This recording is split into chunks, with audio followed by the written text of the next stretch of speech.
Hi, I'm Cindy. And I'm Steve. And welcome back to Adventurously Unprepared Cruising. In today's video, we're continuing our Galapagos series, and we're going to talk about what a typical day like is on an expedition cruise. Spoiler alert, it's a lot of wildlife and a lot of activities. Or not. It's your choice. Choose your adventure. So I'm going to talk about what it's like on the morning of an expedition cruise. So we had a photographer specialist on board who actually was with National Geographic.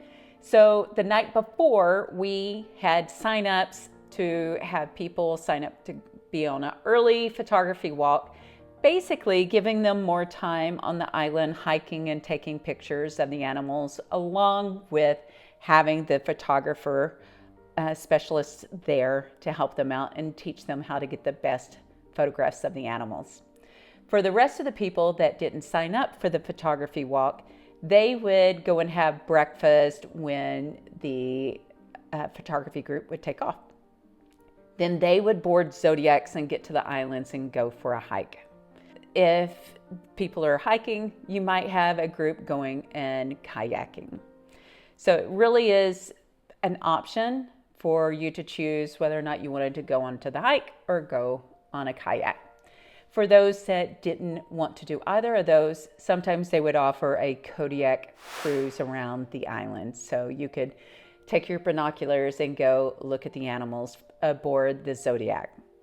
But by the time we all got back, we would have lunch and get prepared for the afternoon.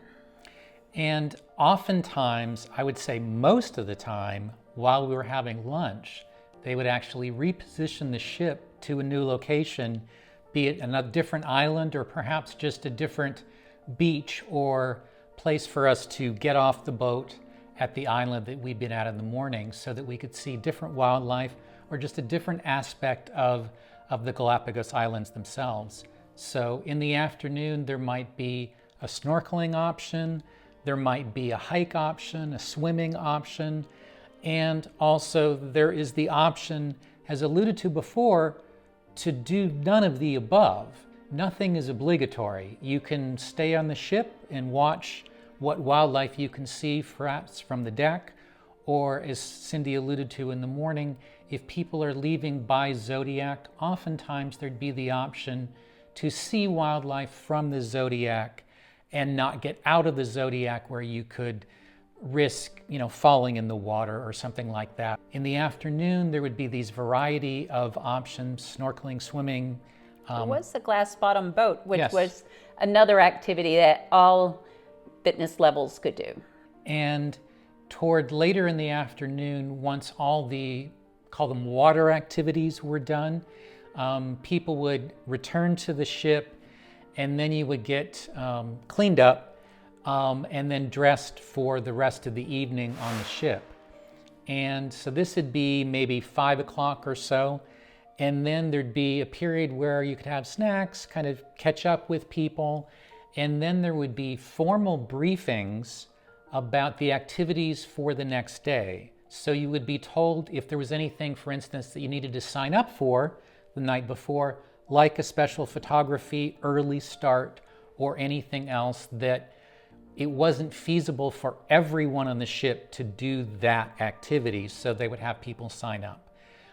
And there would be, as I say, briefings, perhaps about which islands you would be visiting, what wildlife you could expect to see, and then maybe something of historical interest as well, depending on the night. And then the last, I think, sort of official function of the day would actually be dinner around 7 or 7:30. And then, speaking for myself and Cindy, we pretty much crashed every night after dinner. So when we say a typical day is busy or it's a lot, we were crashing after dinner and then, getting a good night's rest and then hitting it hard again the next day. So to reiterate, you don't have to do anything, but you will want to do everything. You're going to see as much as possible. And so the goal most days most likely will be what can we fit in? How can we do the most things possible in a single day? And they will do their best to make it possible for you. And I think one evening we even landed for a sunset hike, walk on the beach. So it was like 3 positions in a given day. But I guarantee you that by the time it came to the afternoon and the snacks, we were hungry, we were tired.